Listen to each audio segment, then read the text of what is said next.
À l'Élysée, l'éloge funèbre est un exercice réservé à la plume du président de la République, Sylvain Faure. L'hommage aux personnalités publiques s'exerce sur le coup, très rapidement après l'annonce du décès, sauf dans le cas de Johnny Hallyday. À chaque décès de grande personnalité publique, du grand chef Paul Bocuse au comédien Jean Rochefort, la plume du président, Sylvain Faure, soumet un éloge funéraire présidentiel. Mais si l'Élysée assure que les textes sont écrits dès l'annonce du décès, souvent dans l'urgence, une exception semble avoir eu lieu. En effet, le journal Le Point rappelle qu'une semaine avant le décès du rocker, la rumeur voulait qu'un texte avait été préparé à l'avance. Johnny Hallyday se battait effectivement depuis de longs mois contre un cancer du poumon et était alors au plus mal dans sa résidence de Marne-la-Coquette.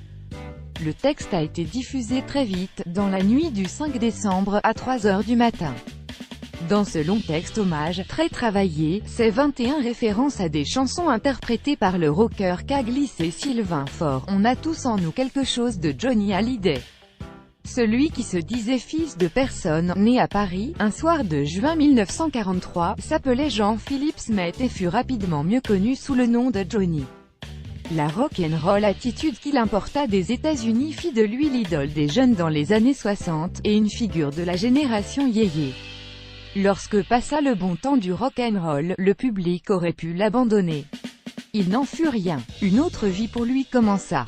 Celle d'un artiste puisant dans la musique qu'il aimait, qui venait du blues, du rock, de ses États-Unis rêvaesques. Depuis plus de 50 ans, il était une icône vivante. De Johnny Hallyday nous n'oublierons ni le nom, ni la gueule, ni la voix, ni surtout les interprétations, qui, avec ce lyrisme brut et sensible, appartiennent aujourd'hui pleinement à l'histoire de la chanson française. Il a fait entrer une part d'Amérique dans notre panthéon national, Crédit Photo, Agence, Best Image.